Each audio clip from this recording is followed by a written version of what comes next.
Well, thank you so much for welcoming me here.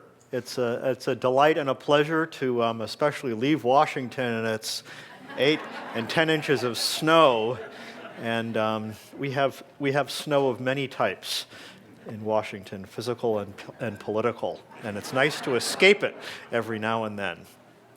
I'm Joe Hibbeln, and I'm going to speak on nutritional armor and its effects for brain and behavior.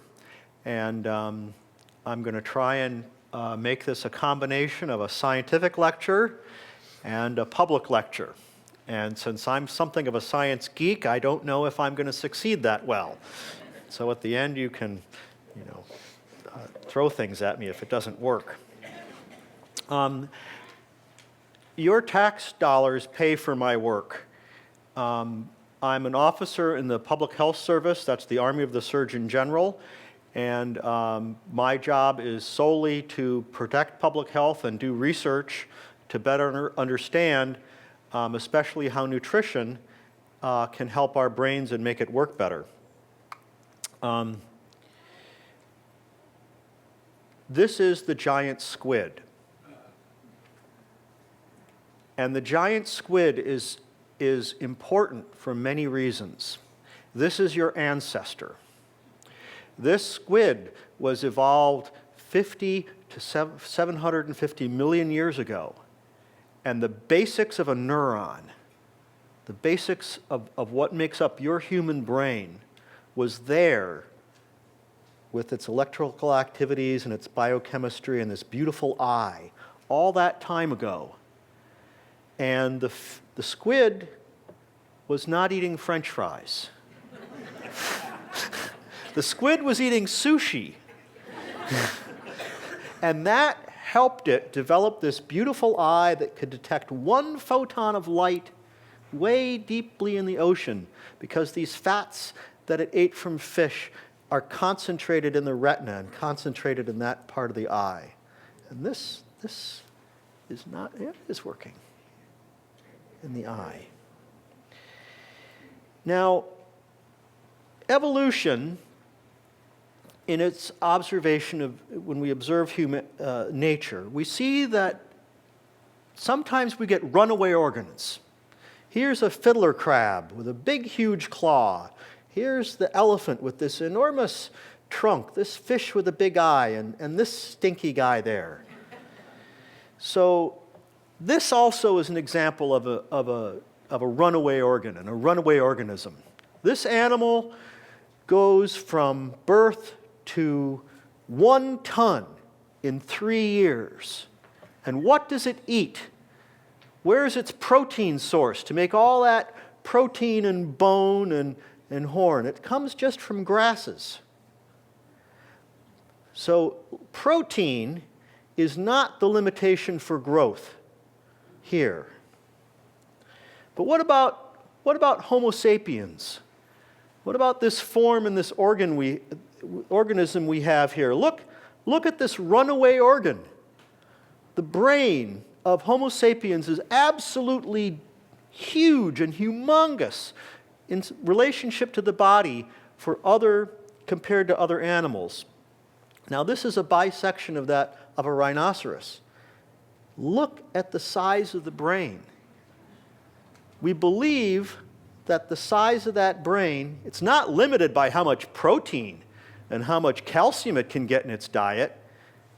There's no fish in that diet.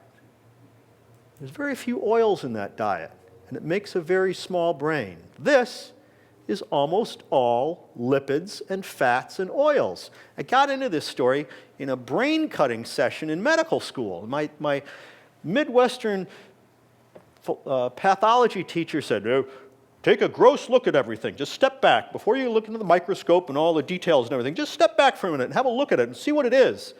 And I'm looking at this brain in front of me, and I say, well, it's not muscle, it's not bone, it's not hair. What is it? It's fats and lipids and oils. How weird is that? That this incredibly complex metabolic organ that lets us perceive and have emotions and have families is in its substance and in its base fats and oils and lipids. Then I began to learn that the priority for human development, of course, is not protein, it's the brain. 60% of the brain's building material is lipids and fats. Now look at the hand of this child in comparison to the mother's hand. Now, let's look at the head in comparison to the mother's head. This is the priority for early development, is to grow a brain in humans. You can make them into football players or big people full of protein and muscle later on. But you've got to get the development right. And what's so interesting is that the lipids and the fats in the brain, many of them can only come from the diet, and just like the giant squid, come primarily from the sea. Humans evolved here in the Olgavai Gorge around these lakes where there was an abundance of fish and seafood 5 million years ago. And you can see the first tracks of humans emerging from Africa follow the seacoasts. And up to 100 years ago, 98, 99% of the human population lived on oceans and lakes. And if you lived in the Midwest, for example, away from oceans and lakes, well, you could easily become iodine deficient. You know, you get iodine from the sea too. And with iodine deficiency, you can lose 16 IQ points. Well, I posit to you that being deficient in fats and oils for your brain can also be very harmful. So I know, Ken told me that everybody who comes to his evening lectures is really bright. And they don't mind a little bit of chemistry to help them get a background and understanding. So, for the few of you that don't know this already, I'll just kind of go over this a little bit. Here's a saturated fat. It's a string of carbon molecules, and carbon has 4 bonds. And each of those 4 bonds is saturated with hydrogens. So it's a saturated fat. Now you can take hydrogens away, and then the double bonds are no longer saturated. So one, from Greek, monounsaturated, right there. And that's like olive oil. Now when you get polyunsaturated fats, it just means that there's many unsaturations. So the critical story here is that from this end, 1, 2, 3 carbons, that's an omega-3 from the end, from Greek again. Only plants, and mostly leafy plants and marine plants, can put in that unsaturated bond there. And mostly the oils from corn and soybean put in this omega-6 right there. And fruits like olive and avocado put in this omega-9. And humans can put in this omega-9 here too. And that makes these unsaturated fats. Now why is that important? Why am I leading you down this story? Because these fats, some of them are essential. We can't put in the double bonds, we can't make them. This is the beautiful fat that I spend a lot of time investigating, this DHA, docosahexaenoic acid, because it's selectively concentrated in a few of these organs, brain and retina and testes, and it's got 6 of these double bonds in it. It is found richly concentrated in seafood and in breast milk in all mammals all across the world. This EPA here is another marine fat from seafood, and it's really important for down-regulating the immune system and keeping you from having a runaway immune system. Now we can make EPA and DHA a little bit from this plant source, from flax and canola, this ALA. It's got 3 double bonds, and we could put in 5 and put in 6.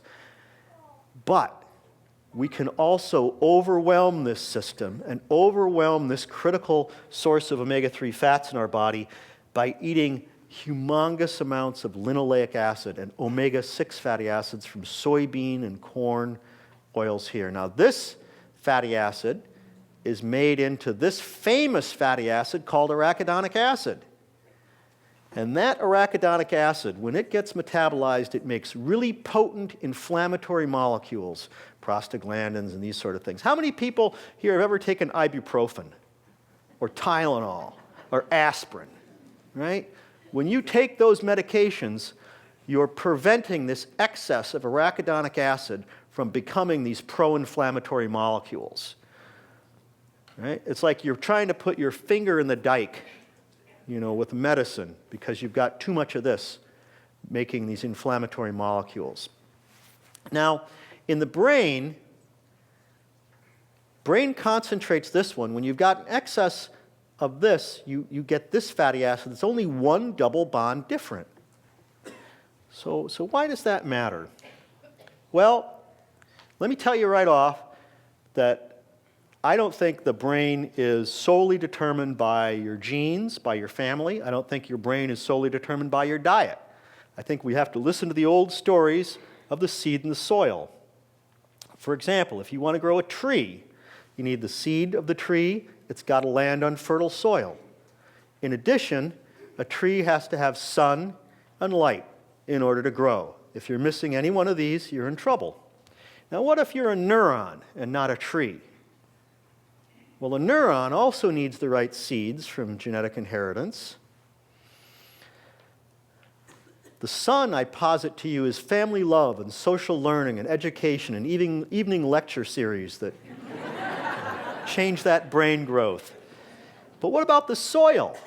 What is that neuron going to eat? The neuron needs the essential brain nutrients critical for this incredibly complex metabolic organ, right? Everybody knows that when you don't eat or your kids don't eat, behavior starts to change, right? You give just the calories back, they calm down, settle down. That's just calories. I mean, this brain is getting 1/5 of every heartbeat, and it's an incredibly complex metabolic organ. What about the specific nutrients that it needs to grow? So if you're missing any of these, or if you've got family chaos, social strife, no lecture series at night, poor soil, lead in the soil, omega-6 fats, I posit to you that's what your neurons start to look like. I don't have to posit, I'm going to show you pictures. We mimicked what happened in the last century when change of oils, and we did this in experiments for neurons and early growth of animals. And here's a neuron from animals fed this omega-3, DHA. And you can see there's the cell body and the branches and the trunks like tree branches, and the red things are synapses, what connects the different neurons, and that's where the neurotransmitters are released from one neuron to another. Now look at this one fed omega-6 fatty acids, just one double bond different. Look, there's half as many branches and arborizations and half as many synapses. When you learn, I hope, and remember tonight something of this experience or any experience in life, it's because the growth of your neurons have changed and their connections have reformed and they communicate with one another differently and they physically encode there. But I posit to you, look at this. If you have half as many neurons, you cannot be as complex. You cannot encode as many memories. And one thing that human beings are incredibly complex. For example, as Aristotle says, anybody can become angry. That's a core emotion. That's real easy, right? But to be angry with the right person, to the right degree, at the right time, for the right purpose, and in the right way, that subtle regulation of this emotion is not within everybody's power and is not easy. So what can we do to kind of knock out the brain to understand how to deregulate anger and make it less complex? Well, we can learn from Phineas Gage. Phineas Gage was the railroad worker who was tamping with this bar, and they put the explosive in while he was tamping. and the bar shot up through his face and through his eye, and they reconstructed his brain, and it took out just this frontal cortex right here, this prefrontal cortex. Now, he could still work, he could still act, he could still do almost everything, except he started gambling, and he started consorting with bad people, and became irresponsible, and could no longer regulate his emotions, and could no longer regulate his impulsivity, because he lost his medial prefrontal cortex right there. Now, we know now that critically in that prefrontal cortex is innervated by neurons called serotonergic neurons, with the neuron serotonin. And when they're not functioning well, that's an underlying mechanism that underlies high risk and impulsive behaviors. Now, how else can we knock out neurons in that part of the brain? We can knock it out by diet. Here are data from the frontal cortex of piglets that were fed either omega-3 fatty acids, here in blue, or standard infant formula for 18 days of life. And after 18 days, the brains were cut, and we looked at the neurotransmitter levels and all, and the biggest difference was in that frontal cortex. And here, serotonin was cut in half when the animals were deficient and fed these omega-6 rich diets. There's its metabolite, and also dopamine. Dopamine's really important, especially for happiness. Every time you get a little burst of happiness or drink a little wine, you have a nice little dopamine, or you see grandkids, you get this nice little dopamine surge. It's great. Some people try and hijack it and use cocaine, and sort of, overwhelm the system, but I like grandkids and a little wine better myself. But if you don't have the neurons there, and if you can't release that dopamine, you can't have that joy, and you can't regulate well. So, I'm not going to tell you the whole story of the biochemistry, but I'm going to say, okay, I had enough biochemistry to say, let's start to probe this hypothesis and test it. Okay, if seafood has a lot of omega-3s, what about rates of impulsive disorders in places where people don't eat seafood compared to places they do? So I did that simple question, right? So here, rates of homicide mortality are 30 times higher in countries where little seafood is eaten compared to where a lot of seafood is eaten. Okay, fine, it's an association. Lisa tells me I should go the next step farther. Well, have these omega-6 fatty acids really changed in the food supply of humans, or are we just making it up? I got the data. I got the data on 273 different foods consumed every year in the U.S. from 1909 to 1999. The U.S. government keeps good records, especially if people have sold it, right? So soybean oil did not exist in the human diet in the U.S. in 1909, 0. And now you can see there's a small trend of this red line going up. You can barely make it out. Now soybean oil, as one oil alone, makes up 10%, almost 10% of all the calories in the US diet. And if you're eating a low-income diet, it makes up even more of your diet because you're eating fried food and you're eating the cheap oil food. You're not eating fruits and vegetables and nice Florida seafood. So that has really increased. Soybean oil is about half, 50% omega-6s. Canola oil is 10 times less here, down there. So okay, is there any relationship between higher levels of intake of omega-6s and higher rates of homicide? So I didn't look at one country, I looked at 5 countries. And the same is true for Hungary, where they actually shifted over from the Soviet Union 20 years later than we did and increased their omega-6s. Their homicide rates shot up too. So this is the world's diversity from 1961 to 2000 of omega-6 fatty acids going from about 1%, 8 or 9%. It's about a 100-fold difference in the risk of homicide mortality. All right, great. That's just an association. There's a lot of different factors that could change, differences in countries, difference in time. Firearms availability was not one of them. In all the rest of the countries, firearm availability went down. Homicide went up. It's not the trigger, it's the brain pulling the trigger, right? What's the brain made of that's pulling the trigger? Okay, so what's another good way we can deplete the brain of omega-3 fatty acids? Another great way is to drink excessively.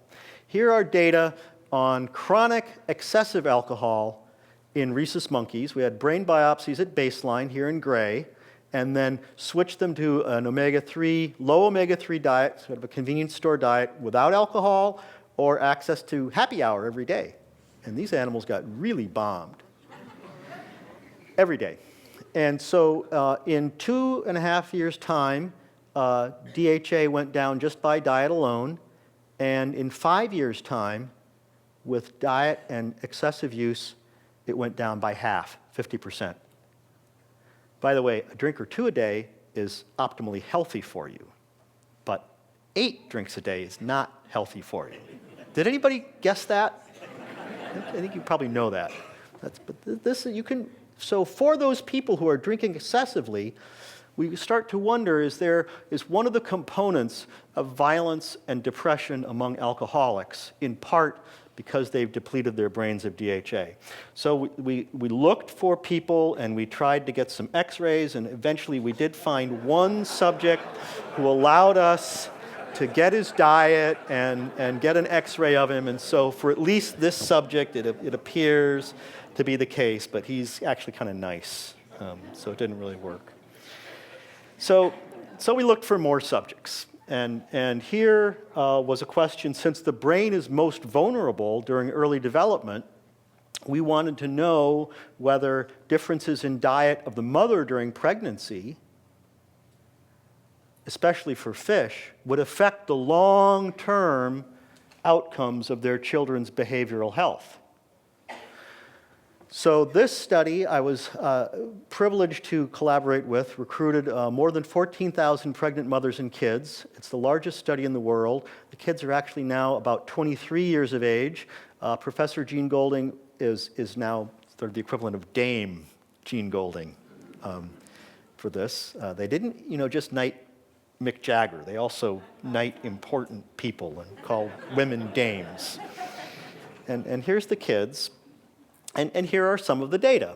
So here on this line we have increasing levels of omega-3 fatty acids the mothers were eating in pregnancy in 6 different groups. And here, so the mothers eating the most seafood, 14% of their kids had low IQ.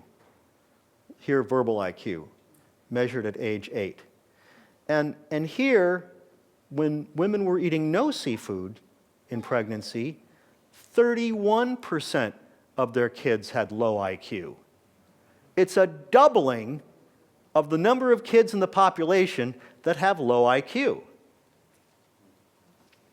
That's a problem. Now, this effect absolutely overwhelmed any effects of mercury.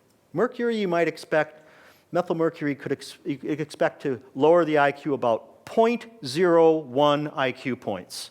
Yes, methylmercury is a toxin in seafood. You can expect IQ to be lowered 0.01 IQ points. All right?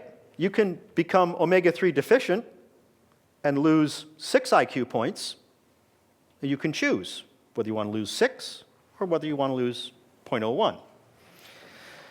At any rate, so I did a naughty thing, and that was that I tested the U.S. government's advisory to limit women's seafood consumption, and I tested in the population and found that when women were concordant with the advisory and eating less than 12 ounces a week, all of their children appeared to be harmed. Telling women not to eat seafood in pregnancy did not protect their kids from methylmercury. It made them deficient and made them worse. And it spreads to other domains of development. Here are fine motor scores, like holding a, pointer, I guess. Here's pro-social scores and peer interaction scores. All the time the moms are eating less seafood in pregnancy, we see problems with their kids later on in development. And now we have data on the kids' conduct disorders and aggression and delinquency. Here's some more social development scores.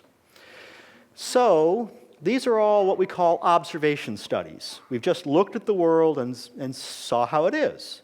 Now we move on to a different part of science, and that is to do intervention studies, to give a change versus a controlled change. Now here, this data was done by Adrian Rain and his wife in children in Mauritius, and from age 2 to 5, they gave these kids nutrition, exercise, and nutrition, education, physical exercise with a hot meal of lunch, fish, comparison to control. And they did it for 2 years, between 2 and 5, and followed them up. Here, especially in the kids who are malnourished, many kids in the US are malnourished, you can see that there's a doubling in the risk of conduct disorders scores. There's an increased risk in schizotypal personality problems. And look at this, an almost doubling in the criminal offending of the kids from 18 years of age to 36 years of age. So this study did many things. It changed nutrition, education, and physical exercise, the whole aspect. So we isolated just the fatty acids and redid the study in a form. And here we gave kids with conduct and behavioral problems, 8 to 16 years old, either the omega-3 fatty acids, about 1 gram a day, or a placebo. Gave it to them for 6 months, stopped giving it to them, and followed them up at 6 months. This is a Norwegian product. They try and take Florida fish and pack it into a juice box. Did I mention Florida fish? Good, tasty stuff. All right, so here are data. Here's what we call internalizing behaviors, that is depression, anxiety, involuted problems in the kids. And you can see that during the course of the 6 months of the study, the intervention, there wasn't a change between the groups. We think that happens because they knew they were being observed. Now, we also followed up 12 months after they stopped getting the supplement, when nobody had been observing them. And look at that. We have about half the internalizing behaviors are about down by half. Here's scores of delinquency, also about down by half. And here are scores in the parents' psychopathology. Now, the kids were getting the omega-3s. The parents weren't. But here, the parents' psychopathology and behavioral problems decreased robustly as a result of their kids' interventions. No, not news to any mothers in the room. Your kids behave better, you're not as crazy. So this is an example of one of the studies we've been doing in this. How far can we go out? How long in development can we change people's behavior by giving their brains adequate nutrition? Bernard Gesch has been following this data for a long time, and he said, hang on, Joe, I want to give not only the omega-3 fatty acids, I want to give a full cocktail of recommended daily amounts of vitamins, minerals, and the omega-3 fatty acids to prisoners in England. And I said, well, how are you going to score the anger? Are you going to have them fill out anger scores or do some tests? He said, no. I'm going to count how often they thump each other. And this measure is even better. New convictions for felony-level violence offenses committed in the prison. New convictions, felony-level violent offenses committed in the prison. Down by 37% in the active group and not down in the placebo group. This has now been replicated and published in one trial in the Netherlands and replicated but not published in a second trial in England. And they're both the same magnitude of effect, a 37% reduction in felony-level violent offenses.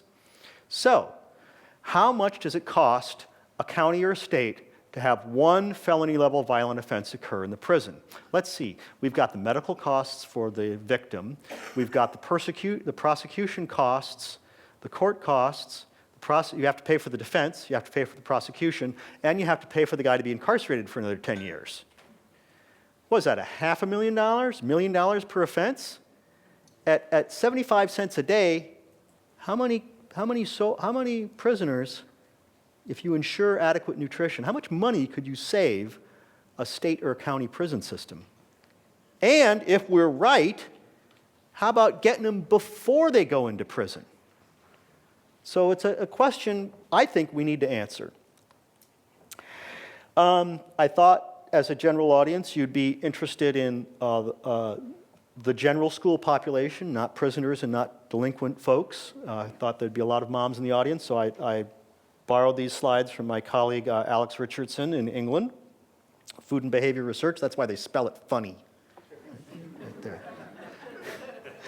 And this is one example of her work that I think is very illustrative of the work. It's called the Oxford-Durham Study, a randomized trial of dietary supplementation with omega-3s in developmental coordination disorder. That's sort of clumsy kids. 117 underachieving kids aged 5 to 12 from mainstream schools. And they all showed specific difficulties in motor coordination. 44% were behind expected achievement in reading and spelling. 30% scored in clinical ranges for ADHD. The active agent here is in red, the omega-3s. Going to the right of 0 means that they improved. Going to the left means that they got worse. And green was the placebo. You can see improvements in ADHD symptoms, in hyperactivity, in inattention, in Connor scores, in stuff I love, restless and impulsive behaviors, Connor scores, and cognitive problems, and oppositional problems. Now as well, the group that had problems with reading and spelling, you're not going to make smart kids brighter. You're going to take the 10 to 20% of the population that's really having problems and bring them back up to normal. So here, these kids were given the omega-3s for 3 months, and here in the active group, the reading age improved 9 months worth in 3 months of supplementation. In the spelling age, you'd expect it to improve only 3 months, but it improved more than 6 months. And in the placebo group, it was exactly as you'd expect for reading and actually spelling. They didn't make their achievement level for 3 months. This has now been replicated in several different trials in kids with specifically learning and spelling disorders and problems.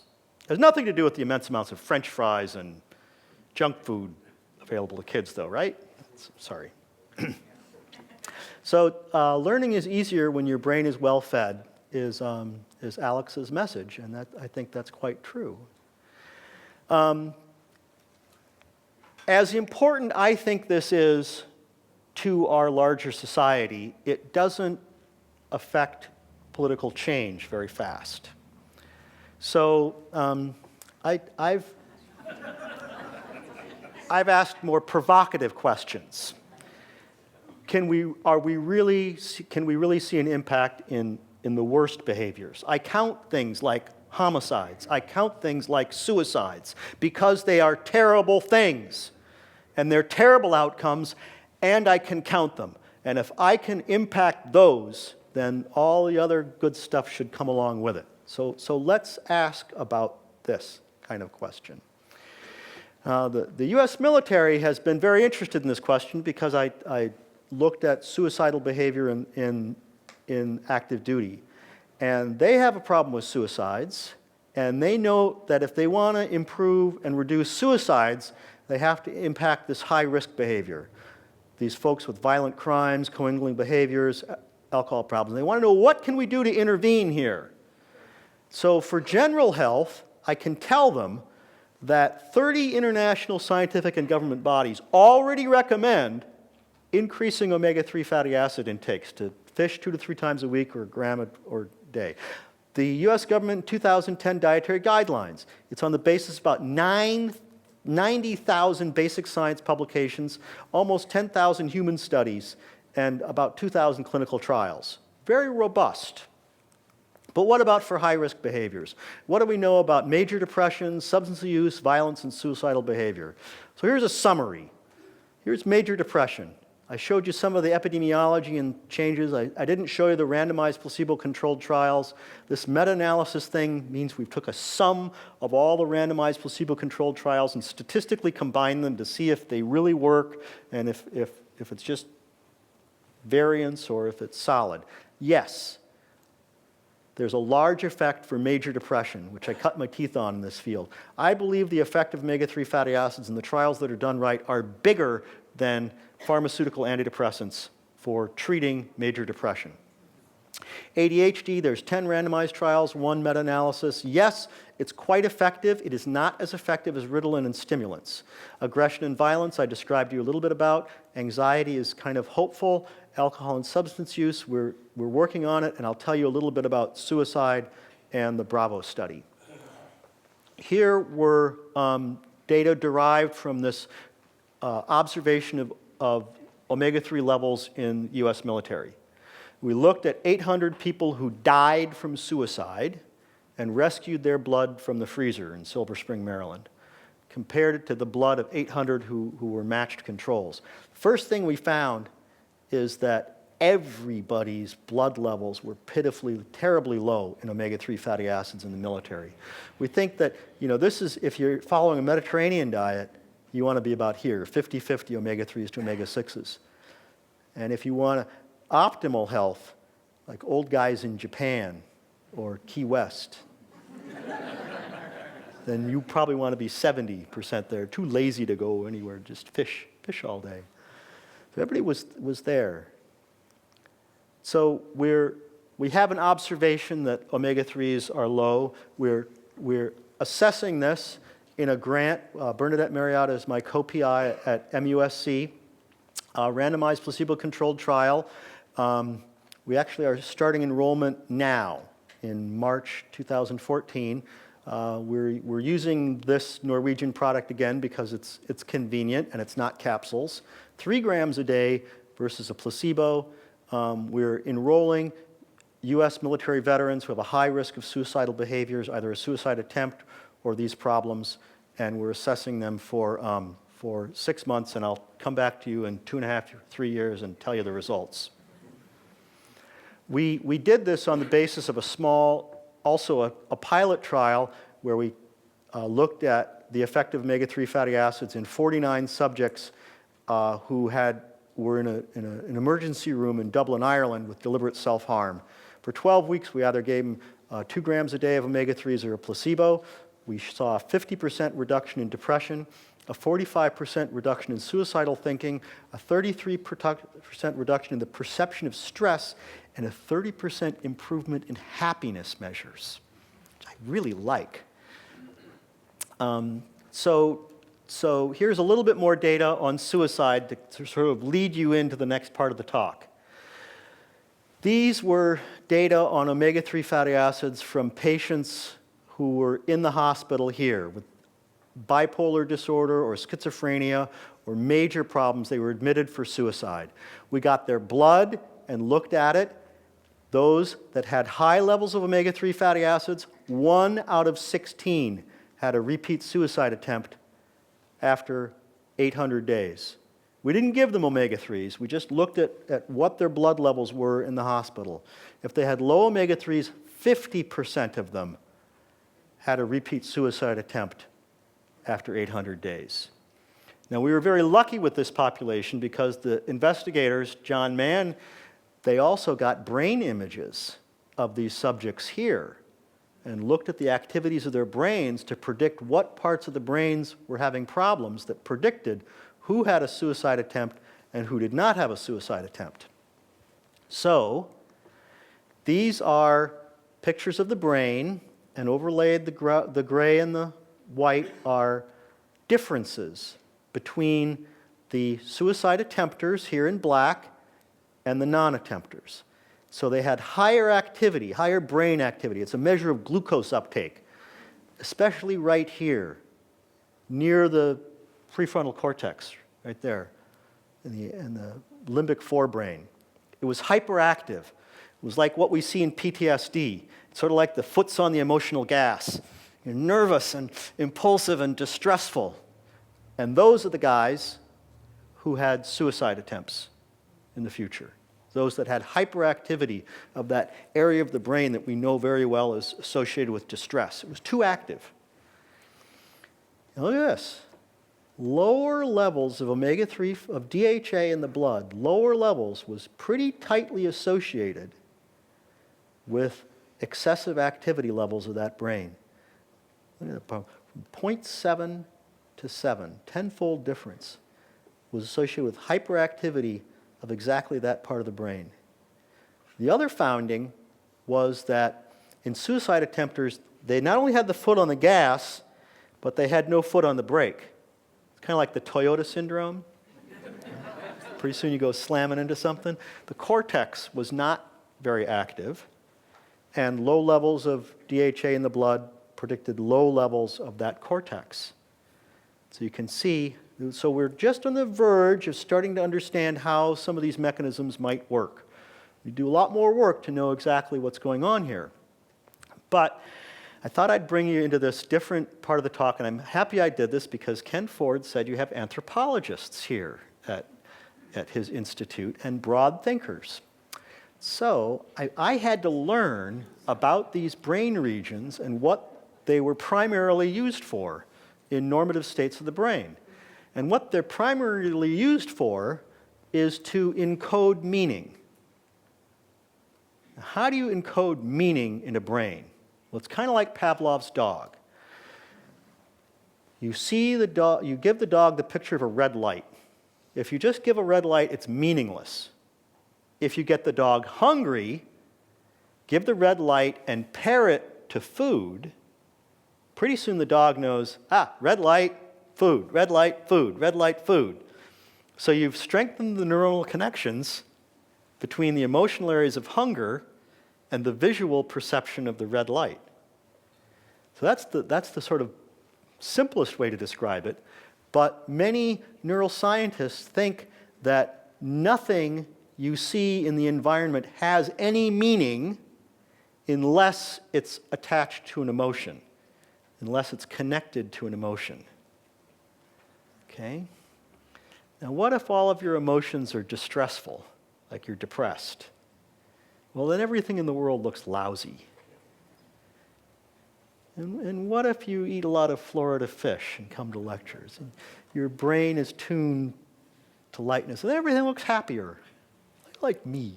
You know, I like a positive view of the world, right? So that's how we encode memory, and so I got thinking broadly, and I said, okay, here's a woman and her brain. And she's pregnant, and her husband cooks up a nice fish, and she says, it's delicious. She says, no, I'm not going to eat that. It's nasty. It's full of mercury. Right? No. She says, no, the U.S. government's, so how do you know it's nasty? You see it, the visual cortex, comes into the memory circuit here, but then it has to encode in the emotional circuit there, right there, that encodes the emotion of nasty with the visual perception. Okay? Now, maybe the husband gets her to eat it anyway. Says, the U.S. government says it's safe now. Go ahead and eat it. So what if she eats it, and the EPA and the DHA act like neurochemicals, and they change the emotional color of the brain and start to have her perceive it as happier? Then she changes the meaning of what she's seeing to good. Okay? I'll go back here.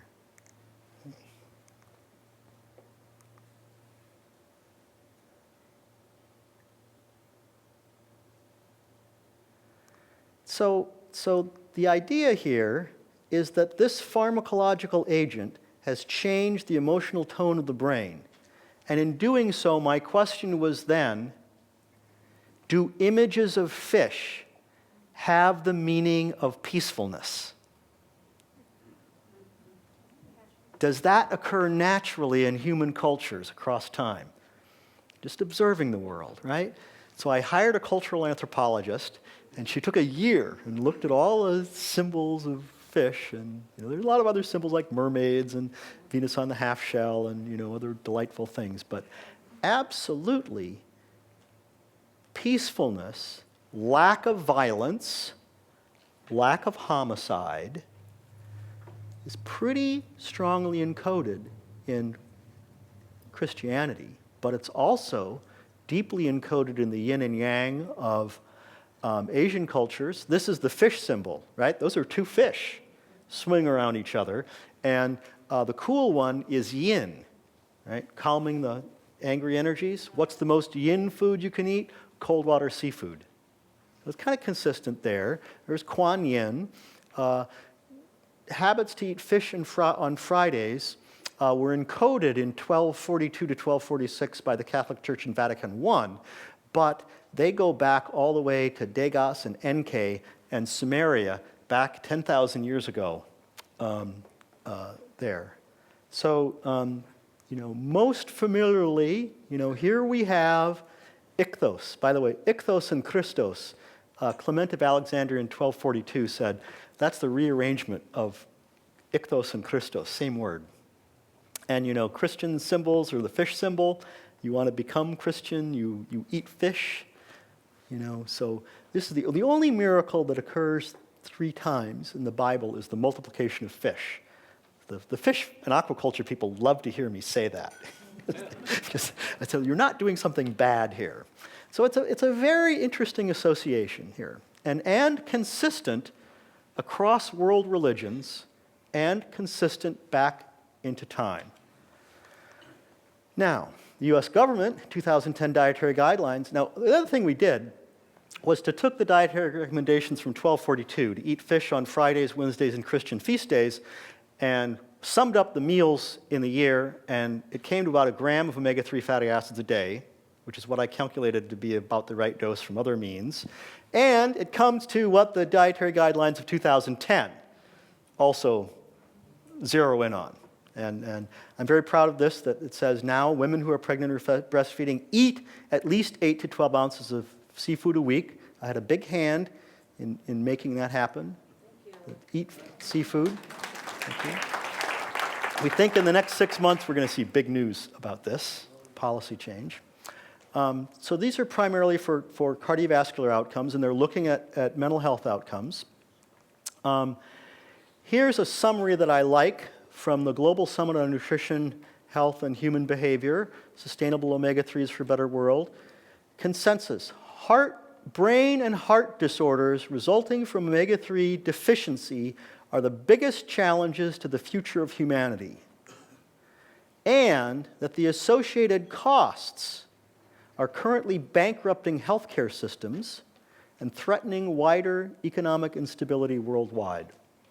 How much can we prevent of our healthcare and behavioral problems through this approach, potentially? I've only been working at this for 25 years. I haven't got all the answers yet, but I believe we're in that direction. So my final message to you, this is the most remarkable thing I've said the entire evening. And this is what's remarkable, that science, religions, and the US government all agree on something.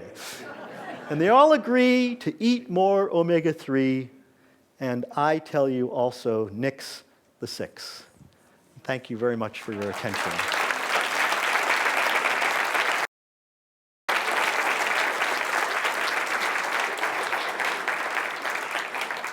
And I'm supposed to take questions when there's a microphone in hand, and that guy was first.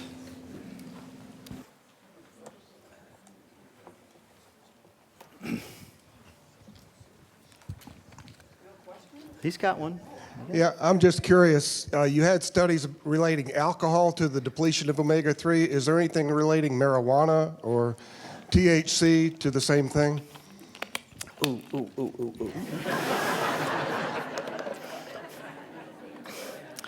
Let's see if we have this here. Let's see if I put my slides in here. I think I did. Oh, darn.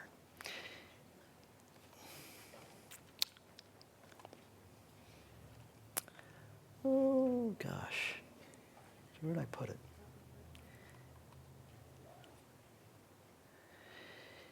The really interesting part of that story is, I hope, illustrated here pretty well. Yeah. We'll do this.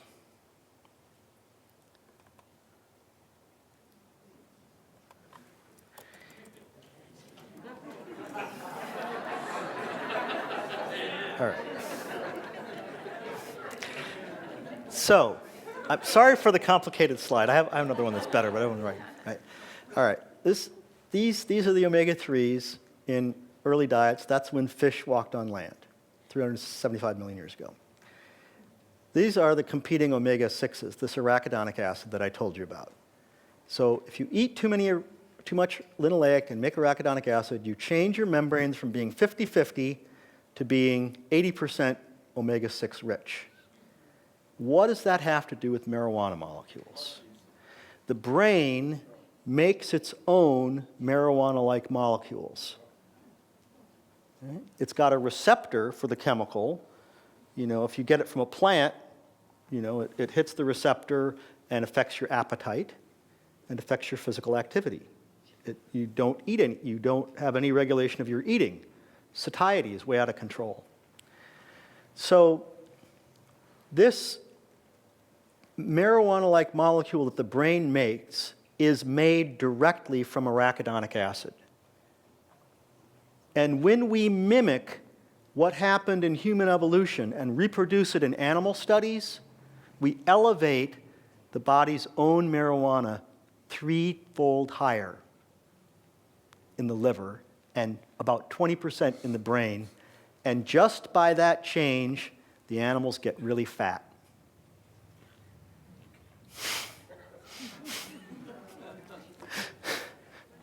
Isn't that cool? The brain's own marijuana is an essential fatty acid that you can increase by eating junk food. Or you can decrease it by doing what I told you to do. Okay. We're going to go boy-girl.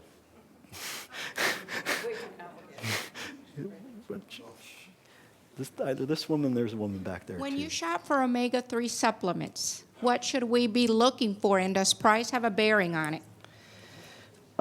You should be looking for, let's see, here's something I put together for kids. You can either go cheap and get unconcentrated fish oils, and in a 1,000 milligram capsule, a 1 gram capsule, there's only 1/3 of omega-3s. If you spend more money and you get it molecularly distilled, a 1 gram capsule, you get about 50%.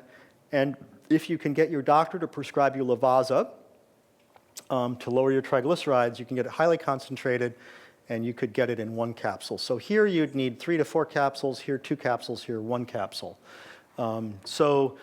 Get fatty acids that are molecularly distilled, if you can.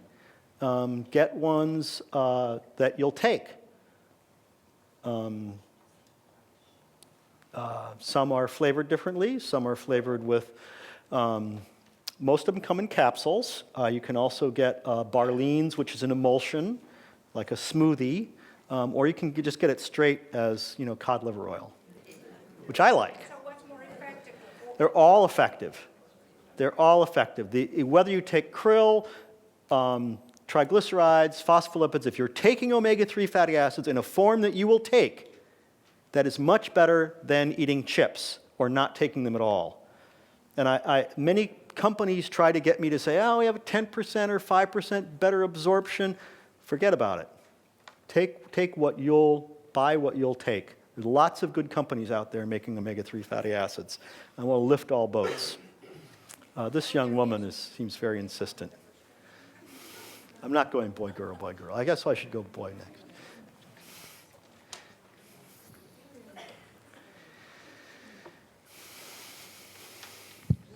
My concern is for the future of the oceans and with the amounts of poisoning that goes into them and the effect that has on the future of seafood. The oceans are absolutely topped out for what is a sustainable harvestable catch. And everybody in the industry knows that already. So right now, 80% of the fish sold in the US market is aquaculture, and the origin of those aquaculture foods are terrestrial plants and fish. So we have to go reach back into the plants, into the soybeans and the flax, and adjust the oils that way. As far as toxins and pollutants in the sea, I'm still waiting for the data for somebody to show me harms of eating fish. If somebody shows me that data, that except for industrial pollutants, like in Minamata or in mining in Brazil, where you see a specific industrial pollutant, I have never seen any data that's showing me that levels in toxins in fish are so high that they're going to cause harm. Methylmercury, 0.01 IQ points. My concern was for the fish, whether we're going to deplete the amount of fish in the ocean. We're already at a sustainable harvest catch. We can't get any more from the sea. And we get that's a different issue. We need to regulate fisheries, and we need to respect them, and we need to make marine preserves that fish can regenerate themselves. The anchovy harvest and the Humboldt current was saved by a group of scientists and a strong woman down there who said, in Peru we're exporting, 40% of our anchovies for fish meal to feed pigs and stuff. Well, we need to make that fish into fish meals for our children who are starving. And so she set sustainable catches for the anchovy harvest, improved the economy of their country, increased the value of the fish meals, fed their kids, and saved the Humboldt current. So these things are quite possible to do. But we have to do it for a purpose and for a reason. And we have more work to do to look at the impact on mental health, but I think that's a really good reason to do it. I think this fellow over here had his hand up earlier. Me? Okay. Yeah, I had actually two questions. Could you comment on the recent study correlating high blood levels of DHA with increased prostate cancer in men? Yes. And then, okay. The study by Brasky Yes. associated higher levels of omega-3 fatty acids in blood with some cellular changes that were consistent with increased risk of prostate cancer. It was an off study. The difference in blood levels were about 0.2% of the fatty acids in the blood. And that just didn't make any sense to the rest of us in the field. And when you look at countries where people eat a lot of seafood, you'd expect they'd have really high rates of prostate cancer. We just don't see that. It's kind of all over the map. We see it differently. Now, I had the opportunity to talk to Tom Brasky in a public forum, and I said, Tom, I don't get this. In your scientific paper, you said this is an association, this is a cautious finding, we need to be very careful in interpreting this. But in your press release, your co-author is saying nobody should take any supplements of any kind anymore because they cause death and harm.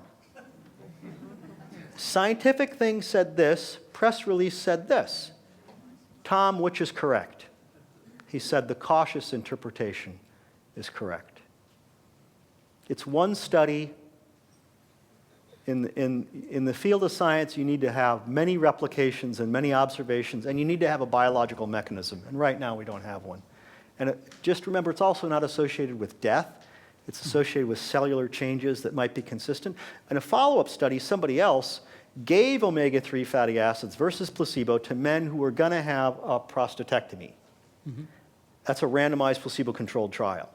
In that trial, the cellular changes consistent with cancer went down by about half. So I'm more convinced by the randomized placebo-controlled trial than I am by the observational trial. Got it. Thank you. I will continue to take my supplements. And could you please comment? It's like methylmercury. You want a 0.01% chance here, a slight risk of prostate cancer, or do you want to die from an MI? Got it. And be unhappy. And could you comment on the nutritional difference between farmed salmon and wild salmon? The fish aquaculture people have been very sensitive to this issue, especially around salmon, because salmon is such an abundant fish, people like it. So they have gone to great lengths to try to deliver farmed salmon on the market that has about the same level of EPA and DHA that you find in wild fish. Okay, we have time for one last question. Well, give me two. This guy and that lady. Can I do that? On your IQ study, did you correlate the parents' IQ with the children IQ? Yes, we examined that. We examined 248 potential confounding variables. We added 26 variables to the end model and found exactly the same result when we added all the confounders of mother's smoking and mother's IQ and education and all that stuff. So we're very confident. Let's thank our speaker.